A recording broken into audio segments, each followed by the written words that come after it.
Good late afternoon, everyone. T-Speaker 222 XRP Future Millionaire with a side bet on XM and Future Digibet OG. So, guys, we broke down past that critical level. And this isn't a Bitcoin thing. This is going to be an XRP thing. We did not want to drop below 112, especially 110. But look what just happened with XRP. We fell outside of that uptrend. And like I said, we needed to break that downtrend pretty quickly. Otherwise, it could turn into something catastrophic. And guess what? This very well could have made that first pull down to make this a nightmare. Because now it started to form this top up here that pulled down. We need this to come up in a hurry if you're expecting any kind of a big run.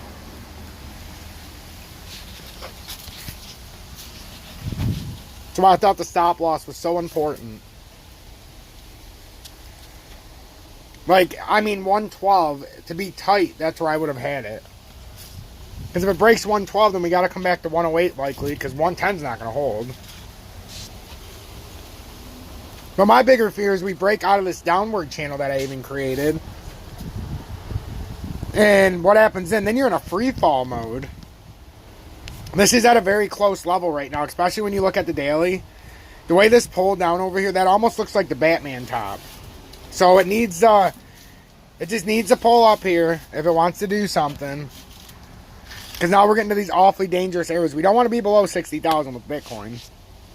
Because once you break 60,000, 60,271, we're making our way down to 59,684.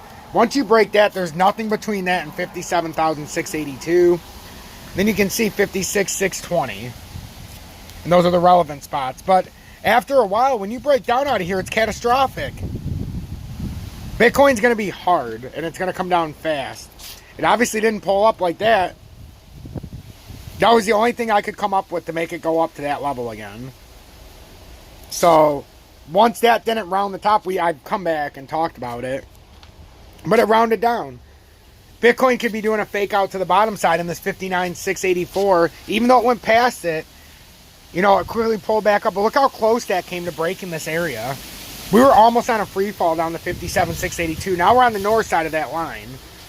So, but the reason why the Tezos, even when we had the Tezos, $6.79 was the stop loss at worst. And we only bought in at $6.86. The reason for that is because I told you, once it breaks that stop loss, it's a free fall. And it was. Bye. But that's why. So you have a free fall that happens, and then Bitcoin or Tezos fall way down to $6.52 right after that stop loss. So just having that stop loss there, and yeah, it was a tight stop loss because just down to there, it wasn't even 1%. It was just about 1%, give or take. Well, just by having that stop loss there at 679, it saved you on the initial part of that drop 4%. Even now, it saved you another 3%. They're not another 3%, but it's, yeah, Tezos is down 4.9% now. Wasn't even down 1%. So, this is what's happening, guys. Be very cautious. We've talked about what happens if it breaks down. And I've been talking about a crypto crash, but in a different regard. But it's going to be harder and it's going to hurt more than it would have before. And these are just the preliminaries. Look how fast everything's dropping. And they didn't even make nearly the run they should have. We've got a Bitcoin at 60,000 right now.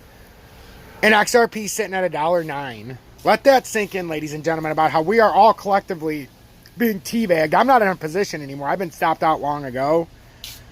And once again, underwhelmed by Tezos. Not Tezos' fault, but the market. Nothing can get traction. And for the ones that did get traction, you got some low market ones, low market caps. But some of them still had a decent time. But Bitcoin doing what it did, pulled CeeLo down. I had capped its upside. And now you got some weird-ass S going on here that if Bitcoin cooperates, this could pull up. But this could also collapse within itself back down to that downtrending, now being used as support. But it used to be a resistance line. So that's a mighty fall, too, back down to 575. So just a little landscape. So that's what's going on here, guys. This is a urgent warning to XRP and crypto holders. If Bitcoin doesn't hold this level, of 59,684, you're going all the way down to 57,682 in a very quick fashion. So Bitcoin's on the brink of a 2K flash drop real quickly here on top of what we've already had. And if you come down here, the next drop from here, like I said, you have one hold up, and that's this area. So we'll give Bitcoin credit. We'll say that it can at least hold this 58,850 whatever for a minute, because we did have that bounce point. But guys, this bid rounded the top in the 1 hour, and now instead of pulling up, it pulled down. So now we're looking for a bounce at 58.8, but likely 57.682, and your bounce is going to be the right shoulder confirmation on this top pattern. I mean, there's so much stuff going on here. You have to bring it out to a longer time frame. That just looks like a head and shoulders in the normal time frame. You got the shoulder, you got the bending, you got the extension of the head, and now you're gonna have it play out a little bit. You got the hip, shoulder, head. So be prepared, guys. We've been talking about this, where stop losses should be, and how if XRP broke $1.12, it wasn't going to be pretty. So already, if just from the $1.12 to $1.09, if you would have just had the $1.12 stop loss on, you saved yourself about 3% already. Not just that, you put yourself in a position where every time it goes down now, you can scope this out and buy in on the dip. That's the point of a stop loss, not so you don't have to buy back in, so that when it gets to the bottom of this crash, you've limited your loss to basically nothing on XRP. But if it goes to $1.06 and holds, or even now you got it 3% cheaper, which I wouldn't advise it right here, because there's no reason to have sold if you thought it was going to hold here. But if it goes to $1.06, now you got another 3%. Now you're down 6%. You go to $1, now you're down like 13, 14%. Or you just save 13% on the rebuy if you're trying to swing it or hold it. If you're holding it long term and you have a good buying position, there's no reason to sell it. If you bought this shit at 12 cents, well, this is irrelevant. If you bought it at 30 cents, this is irrelevant. Because most people who have it at 30 cents, they'll just buy more when it goes down. And I get that. I'd be the same way.